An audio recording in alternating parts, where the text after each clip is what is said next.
औद्योगिक क्षेत्र जिसमें बढ़ चढ़ के हिस्सा ले रहा जी। है, तो संस्कृत को भी सर थोड़ा बढ़ावा मिलना चाहिए। एकदम मिलना जैसे कि सर हमारे सोसाइटी में अगर आप देखेंगे तो 90% लोग अपने बच्चों को इंग्लिश मीडियम में ही डालते हैं।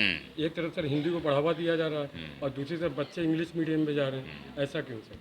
ऐसा इसलिए ये सोच को परिवर्तन करने की आवश्यकता है। बहुत अच्छी बात आपने उठाई है कि जो हम लोग के पहले गुरुकुल में जो संस्कृत पढ़ाया जाता था, ये जिस तरीके का अध्ययन होता था, उसमें एक संस्कार होता था। लोग बच्चे जो है पेड़ के नीचे बैठते थे और गुरु शिष्य परंपरा के अंतर्गत वो अध्ययन करते थे। आज वो परंपरा बदल गई, जिसका साइड इफेक्ट हो रहा है। अब आप देखते होंगे जो बच्चे लोग पढ़ के निकलते हैं, वो अपने गुरुजनों का वो आदर नहीं करते जो पहले होता था। पहले की बात दूसरी थी। आज के दिन में कोई शिष्य जो है अपने गुरु को जाकर के प्रणाम नहीं करता। जब वो गुरु का प्रणाम नहीं करता तो भगवान को क्या प्रणाम करेगा, अपने माता पिता को क्या प्रणाम करेगा।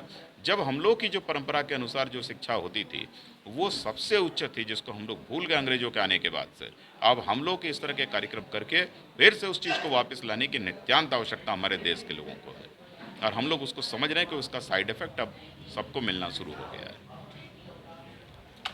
अथवा इस तरीके से और बातें जोड़ दीजिए, यह सब हम अपना भूल गए और इस भूलने के पीछे भी एक कारण था हमारा नुकसान सांस्कृतिक रूप से मुसलमानों के राज्य में नहीं हुआ जितना नुकसान अंग्रेजों के राज्य में हुआ।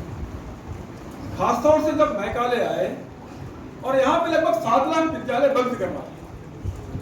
उन विद्यालयों की कालगणना, उन विद्यालयों की तिथि, उन विद्यालयों में अध्ययन अध्यापन, वो सारा भारतीय संस्कृति के अनुरूप चलता है। धीमे धीमे धीमे धीमे धीमे उसमें आस्था कम हुई। अगली बार जब आप बैठे और जिस संकल्प की ओर आपका ध्यान दिलाया गया उधर चलने का मन हो जाए तो शुरुआत वहीं से करिए। जब घर में आपके पूजा होता है, पंडित जी बैठे तो उनसे 12 महीनों के नाम पूछिए, तिथि पूछिए, सुबह शुभ मुहूर्त क्या होता है वो पूछिए, तब आपके ध्यान में धीमे धीमे बातें आनी शुरू हो जाएगी।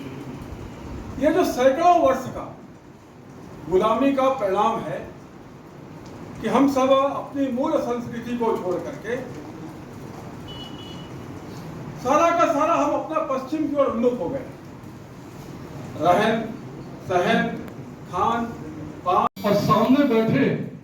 उसके बाद 2009 से जोड़ा, 2011 से उन्होंने गुरु दक्षिणा का कार्यक्रम रामनगर शुरू करा और तब से चलने लगा। उसका फायदा ये हुआ कि 2014 में हम अध्यक्ष बने। लोगों ने इतना परेशान होने के बाद कहा कि भाई ये एसोसिएशन में हम लोग को ये करना ही है और इसमें जो हमारे बीच में श्याम केजरीवाल जी हैं, श्याम अग्रवाल जी हैं और आपका बहुत बड़ा सहयोग इसमें रहा कि ये लोग इतना फ्रस्ट्रेट हो चुके थे। मैं उस समय आरटीआई लिखता था और घर में रहता था। ये लोग मेरे पास आए, पूरी टीम आई और कई एसोसिएशन की ओर से आयोजित नव संवत्सर के इस कार्यक्रम में मंच पर मेरे साथ उपस्थित मेरे बड़े भाई माननीय श्री वीरेंद्र जायसवाल जी, मेरे मुंह से नहीं लग रहे हैं और उनके का पता नहीं है, बड़े भाई बोल देता हूँ इनको भी, देव भट्टाचार्य जी, दीनदयाल, सतीश गुप्ता जी, संचालन कर रहे हैं हमारे दामाद चंद्रेश्वर जायसवाल जी, मेरे छोटे भाई आयुष जी। जो मुझसे पूछा गया, रामनगर औद्योगिक क्षेत्र 2 पार्ट में है, एक फेज 1 एक फेज 2। जो फेज 1 बहुत पुराना है जो कि 305 एकड़ का है और फेज 2 जो है 155 एकड़ का बनके 2014 में तैयार हुआ। फेज 1 की स्थिति पहले इतनी खराब हो गई थी कि लोग वहां उद्योग लगा नहीं पा रहे थे और विद्युत आदि की बहुत ज्यादा उसमें गड़बड़ियां थी, जरूरत से ज्यादा। वहां के उद्यमियों को जिला प्रशासन की तरफ से बहुत गलत निगाह से देखा जाता था। उस समय डॉक्टर महेंद्र नाथ पांडे जी हम लोग के यहाँ सांसद चुन करके आए और वहां की सारी स्थिति को हम लोगों ने उनको अवगत कराया। जब अवगत अपने प्लॉट को बेच के चले जाना चाहते थे। उसके बाद यह शुरुआत हुआ कि कैसे हुआ, सांसद जी ने कहा कि जब हमारी सरकार आ जाएगी तो भट्टाचार्य जी मैं निश्चित तौर पर इस इंडस्ट्रियल एरिया को प्रदेश का एक मॉडल औद्योगिक क्षेत्र बना दूंगा। उसके बाद फिर कार्य शुरू हुआ, उनको याद था, वो आए गए, बहुत बार आए गए और आज हम गर्व से कह सकते हैं कि हमारा रामनगर औद्योगिक क्षेत्र एक मॉडल औद्योगिक क्षेत्र के रूप में बन गया है।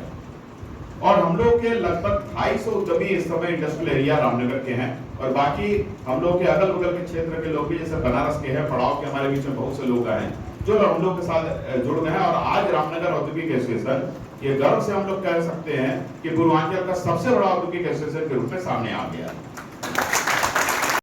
अथवा इस तरीके से और बातें जोड़ दीजिए, यह सब हम अपना भूल गए और इस भूलने के पीछे भी एक कारण था हमारा नुकसान सांस्कृतिक रूप से मुसलमानों के राज्य में नहीं हुआ जितना नुकसान अंग्रेजों के राज्य में हुआ।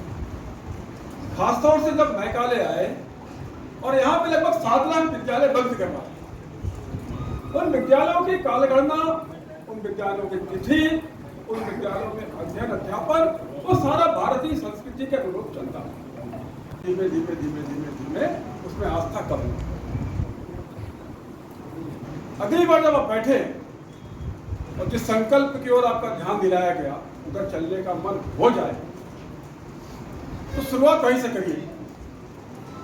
जब घर में आपके पूजा होता है, पंडित जी बैठे तो उनसे 12 महीनों के नाम पूछिए, तिथि पूछिए, सुबह शुभ मुहूर्त क्या होता है वो पूछिए, तब आपके ध्यान में धीमे धीमे बातें आनी शुरू हो जाएगी। यह जो सैकड़ों वर्ष का गुलामी का परिणाम है कि हम सब अपनी मूल संस्कृति को छोड़ करके सारा का सारा हम अपना पश्चिम की ओर उन्मुख हो गए। रहन सहन खान पान, नया वर्ष हम सबों के लिए बहुत सम्मान का विषय है, क्योंकि और तो मनाते हैं 1 जनवरी को, लेकिन हिंदी काल गणना के अनुसार हम सब हिंदू बंधुओं का, जो हिंदू विचारधारा के हैं, सभी लोगों का आज यह नव वर्ष मंगलमय है।